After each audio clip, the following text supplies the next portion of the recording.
Hello friends, how are you? Welcome back on my YouTube channel Accounts Classes by Nikhil. So how are you doing?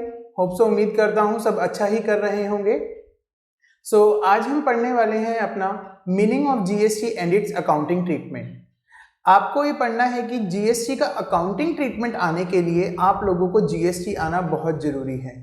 So be patiently and be carefully जब भी मैं कोई भी चीज़ें समझाऊंगा आपको, क्योंकि अगर आपके पास पेशेंस है तो आपके पास सक्सेस डेफिनेटली आएगी, और अगर आपके पास पेशेंस नहीं है तो सक्सेस जो है आसानी से नहीं आएगी, क्योंकि सक्सेस आती है टाइम के हिसाब से, और अगर आप टाइम के हिसाब से अपने पास पेशेंस नहीं रखेंगे so you can not do anything. So now without wasting over time, so now let's start. आज का हमारा टॉपिक है क्लास 11th का.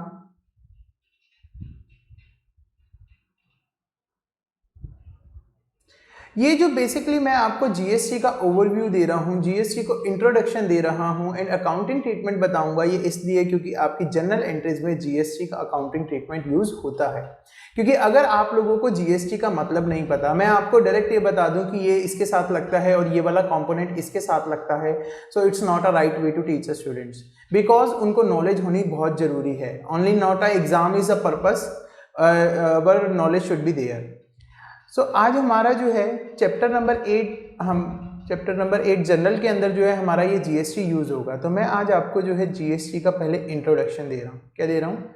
GST introduction.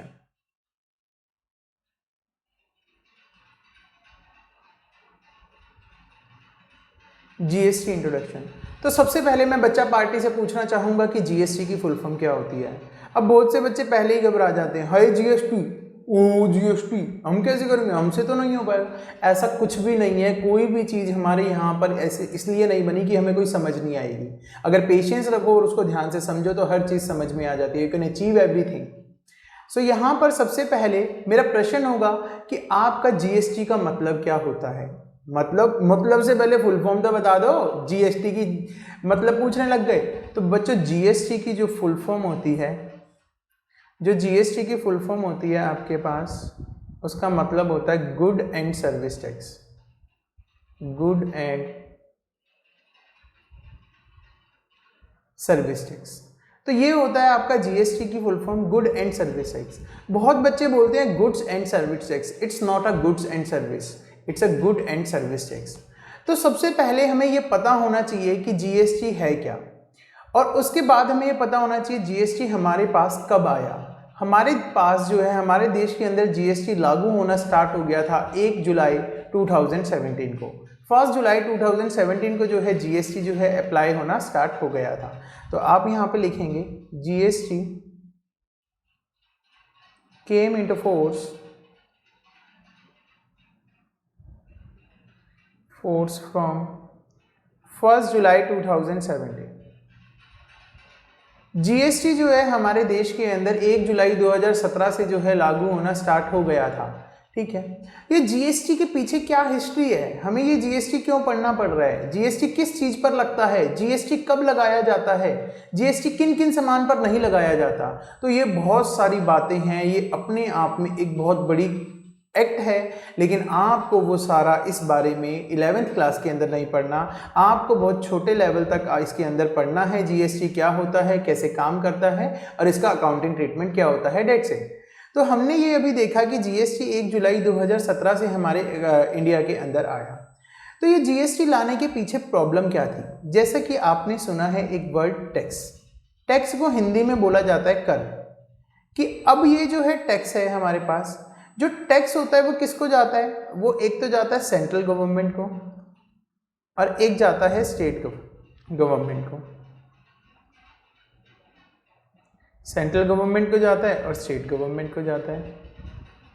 जीएसटी लाने के पीछे प्रॉब्लम ये थी कि पहले के टाइम में जीएसटी से पहले जो टैक्स लगते थे, कुछ टैक्सेस सेंट्रल गवर्नमेंट को जाते थे और कुछ टैक्सेस स्टेट गवर्नमेंट को जाते थे. ठीक है. तो अब कौन से ऐसे टैक्सेस थे कि सेंट्रल गवर्नमेंट को जाते थे और कौन से ऐसे टैक्सेस थे स्टेट गवर्नमेंट को जाते थे. तो उन कौन सा टैक्स स्टेट गवर्नमेंट को जाएगा, कौन सा सेंट्रल गवर्नमेंट को जाएगा, तो इन दोनों के बीच में बहुत ज़्यादा लड़ाई रहती थी. क्या रहती थी? इन दोनों के बीच में बहुत ज़्यादा लड़ाइयाँ रहती थी. तो अब देखते हैं कि कौन कौन से पहले टैक्स थे और क्या ऐसा काम किया गया कि जीएसटी को उन्हें लाना पड़ा और जीएसटी की वजह से उनकी सारी प्रॉब्लम रिजॉल्व हो गई। तो आपको ये सीखना है सबसे पहले कि आपके पास जो टैक्स होते हैं वो दो तरीके के होते हैं। कौन से होते हैं? दो तरीके के। One is direct tax, next one is indirect taxes.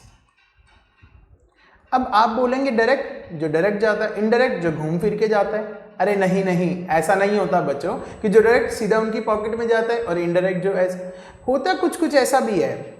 अब डायरेक्ट टैक्सेस के अंदर जो जनरली आता है वो इनकम टैक्स आता है। क्या आता है? इनकम टैक्स आता है। अब उससे पहले आपके पास डायरेक्ट टैक्स के अंदर वेल्थ टैक्स भी हुआ करता था, जो कि सरकार ने अब हटा दिया है। तो इनकम टैक्स होता है डायरेक्ट टैक्स के अंदर, और इनडायरेक्ट टैक्सेस के अंदर क्या क्या आते हैं? जैसे कि सेल्स टैक्स, जैसे कि वैट, जैसे कि एक्साइज ड्यूटी, जैसे कि सर्विस टैक्स, जैसे कि एंटरटेनमेंट टैक्स। तो ये बहुत सारे टैक्स थे। Entertainment tax.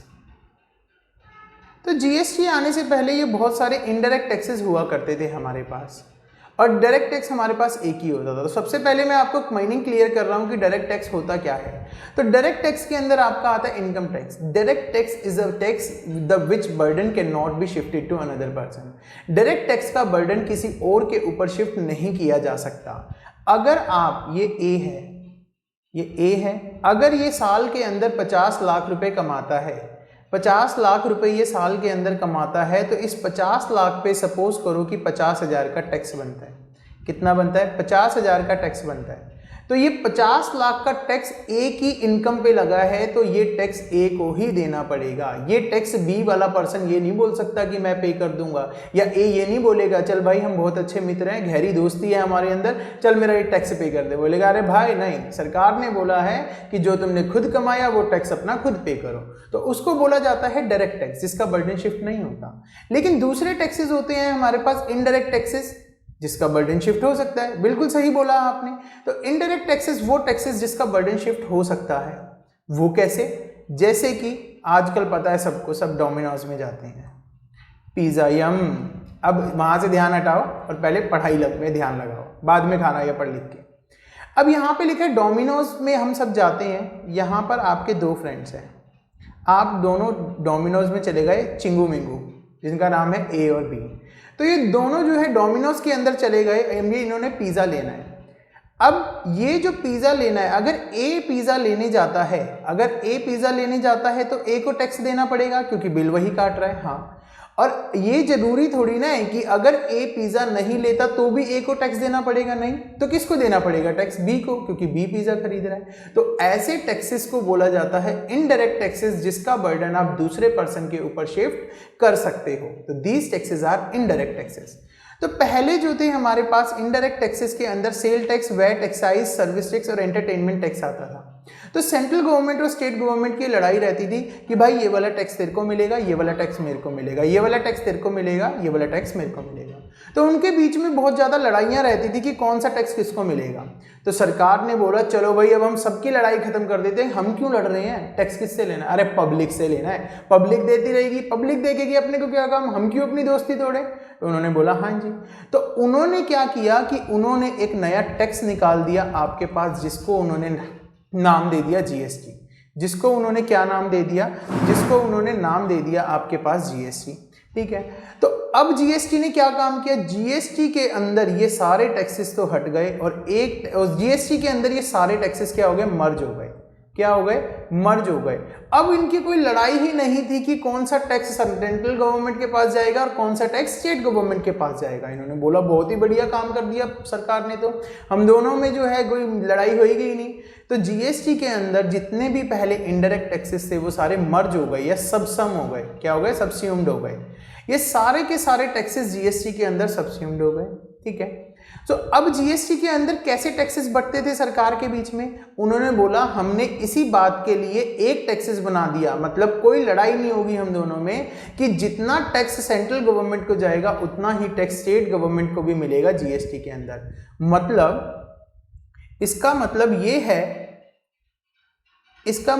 है कि अगर आप एक ये सामान खरीदते हो, अगर आप ये सामान खरीदते हो, इसकी कीमत है 10,000 रुपये और आपने इस 10,000 रुपये के साथ में 500 रुपये टैक्स दिया, तो इसका मतलब ये है कि 500 में से 250 जाएगा आपका सेंट्रल गवर्नमेंट के पास और 500 में से 250 रुपये जाएगा आपका स्टेट गवर्नमेंट के पास। तो इसीलिए अब इन दोनों के बीच में कोई लड़ाई झगड़ा था ही नहीं कि कौन सा टैक्स किसके पास जाएगा। तो ठीक है, तो ये था जीएसटी के अंदर कि जीएसटी को क्यों लाया गया पिक्चर के अंदर। अब आपको ये सीखना है कि जीएसटी कब लगाया जाता है, जीएसटी कब लगाया जाता है। अब हमें यही नहीं पता होगा कि ये काम कर रहे हैं, हम क्यों कर रहे हैं, तो फिर उसका क्या फ़ायदा। तो ऐसे ही जीएसटी के अंदर भी हमें ये सीखना पड़ेगा कि अगर हम जीएसटी पढ़ रहे हैं तो ये जीएसटी कब लगाया जाता है। तो आप यहाँ पे लिखेंगे बेसिकली जीएसटी जो लगाया जाता है वो सामान की खरीद और बेच पे लगाया जाता है। सामान या किसी सर्विसेज को खरीदने पर और बेचने पर लगाया जाता है, और ठीक है। लेकिन जीएसटी के अंदर सामान के खरीदने को या सर्विसेज के खरीदने को या बेचने को कभी भी सेल नहीं बोला जाता, वहां पर वो वर्ड यूज करते हैं सप्लाई। क्या यूज करते हैं? सप्लाई। तो जीएसटी के अंदर सप्लाई वर्ड जो है वो अपने आप में बहुत बड़ा है, लेकिन आपको जो है बिल्कुल छोटा सा सीखना, इत्तू सा, बिल्कुल भी घबराने की जरूरत नहीं है। तो आप यहां पे लिखें जीएसटी इज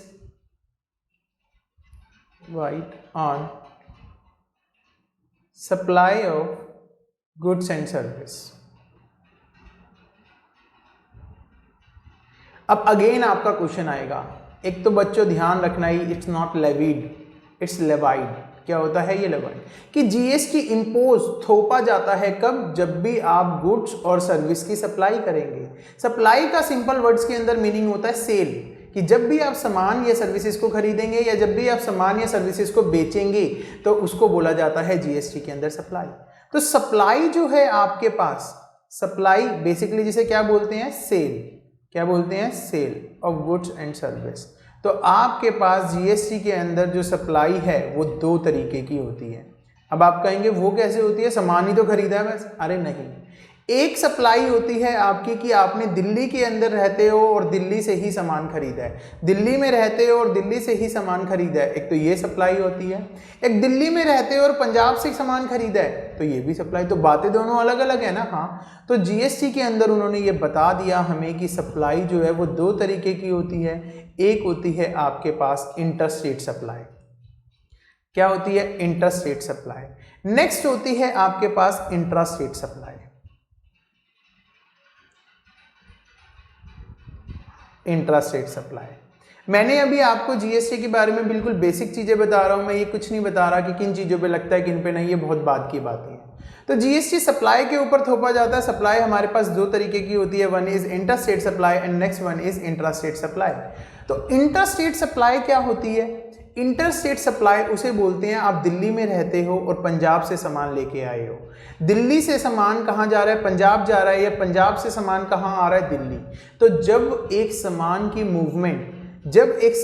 मूवमेंट एक स्टेट से दूसरी स्टेट में होती है उसको बोलते हैं बच्चों इंटरस्टेट सप्लाई। क्या बोला जाता है? Interstate supply. लेट्स से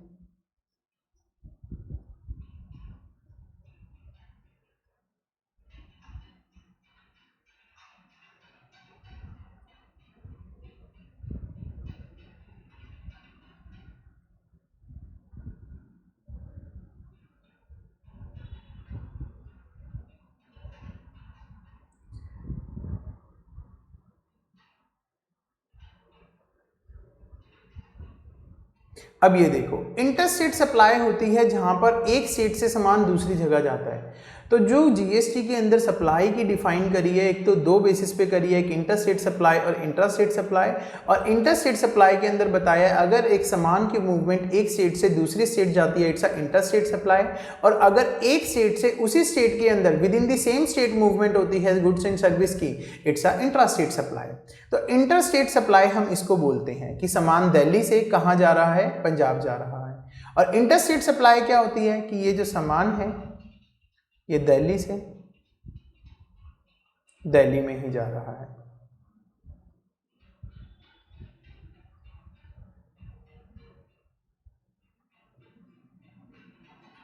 ये दिल्ली से सामान कहाँ जा रहा है? दिल्ली में ही जा रहा है। तो ये क्या है? जो मूवमेंट हो रही है सामान की, जो सामान जा रहा है वो दिल्ली से दिल्ली में ही जा रहा है, तो इसको बोलते हैं इंट्रास्टेट सप्लाई। सो ठीक है। अब उसके बाद आपका मेन चीज आती है, क्या सर जीएसटी जो है इंटर और इंट्रा स्टेट सप्लाई पे सेम तरीके से लगता है? नहीं। जीएसटी के अंदर जब उन्होंने ये बोला कि हम दोनों में कोई झगड़ा नहीं होगा, एक चीज पर जो भी टैक्स मिलेगा आधा तेरा होगा या आधा मेरा, या बराबर हिस्सा हमें मिलेगा, तो जीएसटी जो है वो दो तरीके से लगता है, एक सीजीएसटी और एक लगता है एसजीएसटी।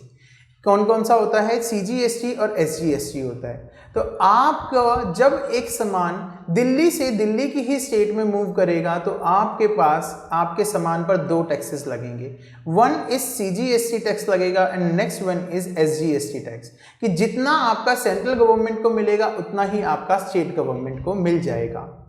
अब इंटरस्टेट सप्लाई में क्या होता है? इंटरस्टेट सप्लाई में अगर सामान दिल्ली से पंजाब जा रहा है तो उसके अंदर आईजीएसटी वाला टैक्स लगता है। कौन सा लगता है? आईजीएसटी वाला टैक्स जो है इसके अंदर लगता है, IGST charge on interstate supply, IGST charge on interstate supply.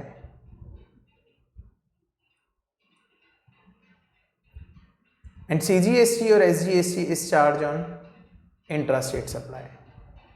अब आपका नेक्स्ट क्वेश्चन आना चाहिए कि सीजीएसटी और एसजीएसटी का मतलब क्या होता है? सीजीएसटी की फुल फॉर्म होती है central good and service tax.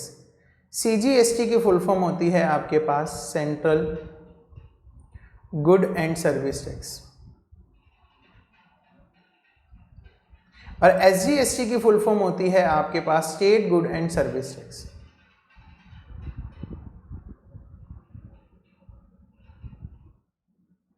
Good and service tax.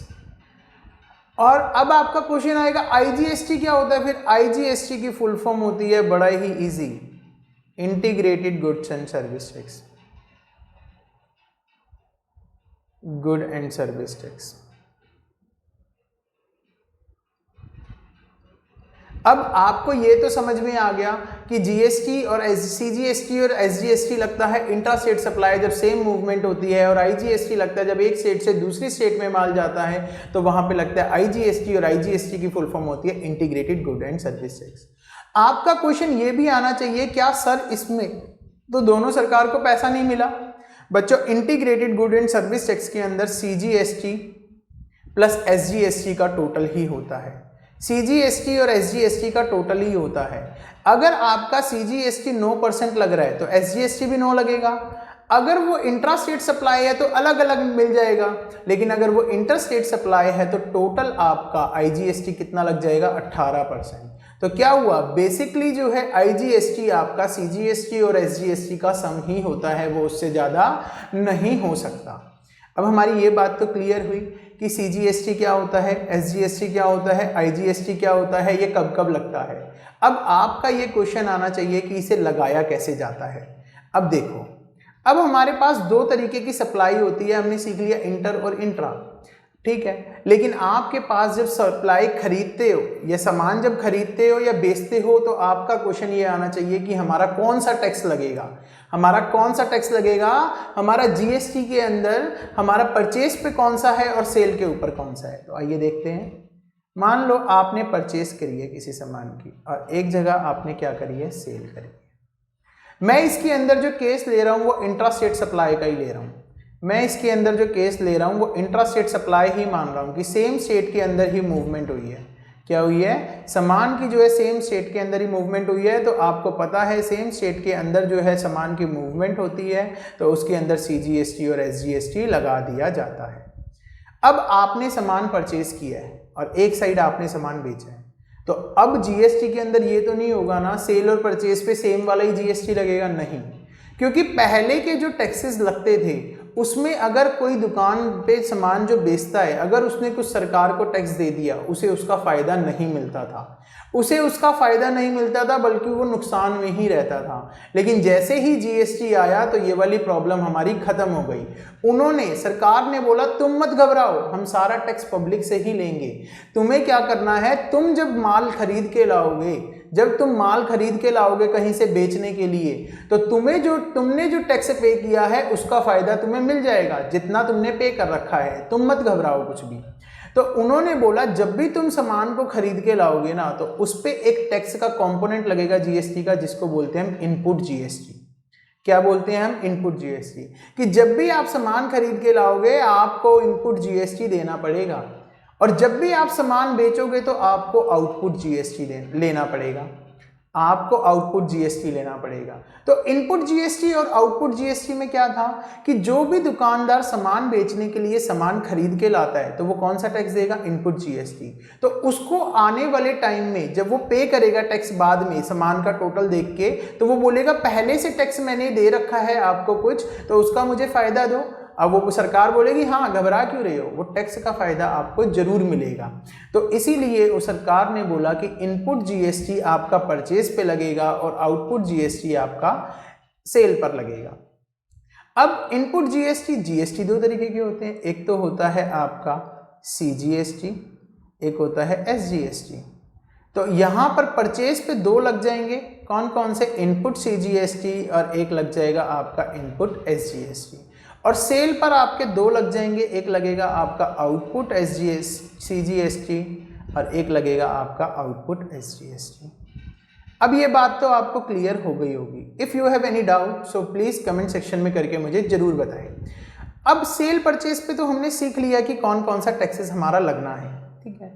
सो अब हम देखते हैं इसको एग्जाम्पल की हेल्प से। अभी अभी मैंने आपको कुछ बोला था, अब आप एक चीज देखो कि मैंने बोला था कि जो परचेज के ऊपर वो टैक्स पे करके आएगा इनपुट जीएसटी वाला, उसको उसका फायदा मिल जाएगा, किसको, दुकान वाले को जो सामान बेचता है। तो सरकार ने बोला इनपुट जीएसटी जो होगा वो असेट की तरह माना जाएगा। वो किसकी तरह होगा, वो असेट की तरह माना जाएगा, क्योंकि उसको आने वाले टाइम में उसका फायदा मिल जाएगा। कैसे, मान लो एक ये सेलर है, कौन है ये, यहाँ पे कालीघटा है, यहाँ पे ये इसका सेलर है ए, और यहाँ पे एक ये शॉप है सदर बाजार में। अब एक कालीघटा वाला सदर बाजार से सामान क्या करके लाया, परचेज करके लाया। कालीघटा वाले ने क्या करी, परचेज करी सदर बाजार से सामान। जब कालीघटा वाले ने सदर बाजार से सामान परचेज किया, 1 लाख का तो उसने सामान खरीदा, उसने सदर बाजार से 1 लाख का सामान खरीदा और उसके ऊपर उसने 10,000 रुपये क्या पे करे, टैक्स के पे करे। तो उसने टोटल कितने पे करे, 1,10,000 रुपये। अब कालीघटा वाला अपनी दुकान पे वो सामान ले आया और उसने अपने कस्टमर को बेच दिया। कस्टमर कौन था, कालीघटा वाले का ए। कालीघटा वाले ने ए को बेच दिया कितने का, 1,20,000 रुपये। 1,20,000 का सामान बेचा और 12,000 रुपये उससे टैक्स ले लिया, मान लो। तो टोटल कितने ले लिए, 1,32,000 रुपये। हाँ, तो टैक्स कभी भी दुकानदार अपनी जेब में नहीं रखता, वो उसे सरकार को देना पड़ता है। तो सरकार को कालीघटा ने कितना देना पड़ेगा, जितना सामान बेचकर उसने पब्लिक से रिसीव करा, कस्टमर से करा, कितना करा था, 32,000 रुपीज। कितना करा था, 32,000 रुपीज रिसीव करा था। अगर कालीघटा वाला 32,000 रुपीज सरकार को दे देता है, वो बोलेगा मैं तो मारा गया, 10,000 रुपये मैंने सरकार को पहले भी दे रखे थे और 32,000 ये दे रहा हूं, तो टोटल 42,000 देने पड़ गए। लेकिन सरकार ने तो बोला था उसका तुम्हें फायदा मिलेगा। हाँ, तो सरकार अपनी बात पे वही है। तो आप कालीघटा वाला बोलेगा 32 मैंने देने हैं अभी और 10 मैंने पहले के दे रखे हैं। तो जो पहले के दे रखे हैं वो आज कम हो जाएंगे। सरकार बोलेगी ले अपने 10,000 रुपये काट ले। तो टोटल कालीघटा वाले को कितने पैसे देने पड़ेंगे, 22,000 रुपीज कालीघटा वाले को ये पैसे देने पड़ेंगे सरकार को। तो इसीलिए जब ये सरकार ने बोला कि आप अपने पैसे काट लेना, तो सरकार ने बोला इनपुट जीएसटी जो होती है वो आपकी असेट होती है और आउटपुट जीएसटी जो होती है वो आपकी लायबिलिटी होती है। अब लायबिलिटी क्यों होती है, क्योंकि आपने देखा कालीघटा वाले ने जब सामान बेच दिया तो उस पर जो टैक्स मिला 32,000 रुपीज, वो कालीघटा ने किसको देना था, सरकार को देना जरूरी था। अब आपको यह होप्स हो कि यहाँ तक की बातें क्लियर हो गई होंगी। जीएसटी क्या है, जीएसटी क्यों आया, जीएसटी को कैसे लगाते हैं, जीएसटी कब लगता है, जीएसटी के अंदर सप्लाई क्या होती है, सप्लाई कितने तरीके की होती है। तो अब हम सीखते हैं इसका अकाउंटिंग ट्रीटमेंट। अब हम 2 जर्नल एंट्री सीखेंगे, बाकी का हम करेंगे नेक्स्ट वीडियो में। तो आओ हम एक एग्जाम्पल लेते हैं। For example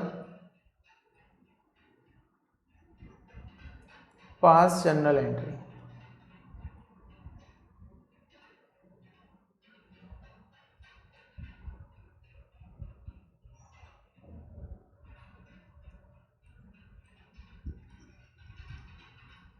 Mohan purchase goods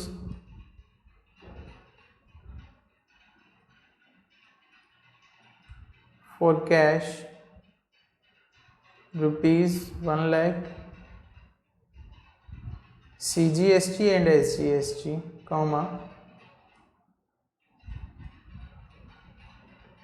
@ 9% each.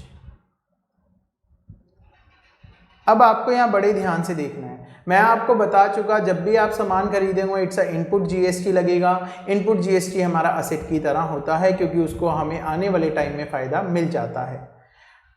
अब यहाँ पे जर्नल एंट्री करो। अब आपको कुछ नहीं करना, जैसा आपने जर्नल एंट्री बचपन में सीखी है परचेज टू कैश, तो जर्नल एंट्रीज में अगर क्रैमिंग करनी है तो मैं ये कह सकता हूं आपको कि जहां पर परचेज अकाउंट डेबिट होगा उसी के साथ में इनपुट वाले कंपोनेंट भी डेबिट या क्रेडिट हो जाएंगे। लेकिन अगर हम कॉन्सेप्चुअली चलना चाहते हैं तो अभी अभी देखा था कि इनपुट जीएसटी क्या होता है, हमारा असेट होती है। तो जब मोहन ने सामान खरीदा कैश में तो मोहन का क्या हुआ, खर्चा हो गया। कितना, परचेज अकाउंट। तो जब भी हमारा खर्चा होता है उसको क्या करते हैं, हम डेबिट करते हैं, ठीक है।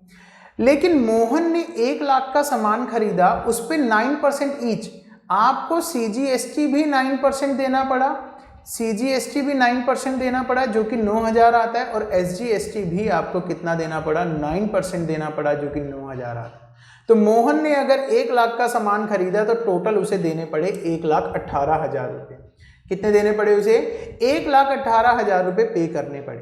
तो अब इसकी एंट्री कैसे होगी, इनपुट जीएसटी क्या होता है, असेट होता है हमारा। तो आप इसकी एंट्री कर सकते हैं परचेज अकाउंट डेबिट, क्योंकि आपने सामान खरीदा है तो आपके लिए खर्चा है और खर्चे डेबिट होते हैं। दूसरा आपका जीएसटी, आपको ये खुद आइडेंटिफाई करना पड़ेगा, इट्स अ इनपुट और इट्स अ आउटपुट। तो ये कौन सा है, इनपुट, क्योंकि परचेज पे हमेशा हमारा इनपुट वाला टैक्स लगता है। तो इनपुट सीजीएसटी अकाउंट डेबिट, फिर इनपुट एसजीएसटी। तो इसीलिए जीएसटी आया कि दोनों के बीच में कोई भी झगड़ा नहीं होना चाहिए। 9000 सेंट्रल को मिला तो 9000 स्टेट को मिला। वो बोलते तुम कुछ रहो यार, हम क्यों लड़ रहे हैं आपस में, देना लोगों ने है। फिर टू कैश, ये तो आता ही था क्योंकि सामान खरीदा तो कैश चला गया।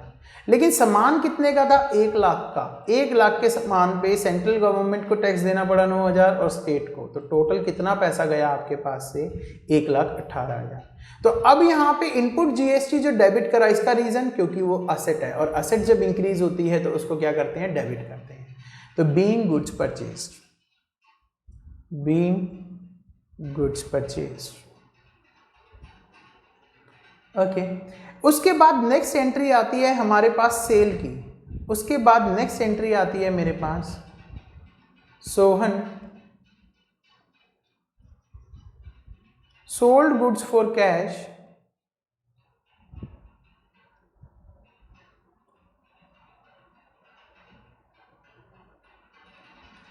₹10,000, CGST and SGST @ 9% ईच।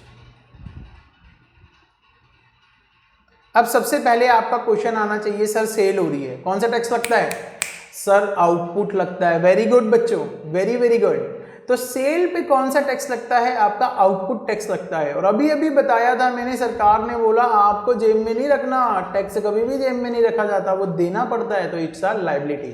तो आपका आउटपुट टैक्स जो होता है वो लायबिलिटी होती है, और लायबिलिटी इंक्रीज होती है तो उसे क्रेडिट करते हैं, याद आ गया हमें।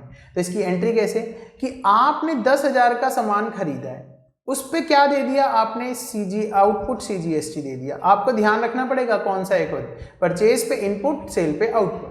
तो आउटपुट सीजीएसटी आपने कितना दे दिया, 9%, तो 900, और आउटपुट एसजीएसटी दे दिया आपने 900। तो आपने 10,000 वाला सामान के कितने पैसे दिए, 11,800 रुपये। तो आपकी नॉर्मल सेल की एंट्री क्या होती थी, कैश टू सेल्स, हाँ जी।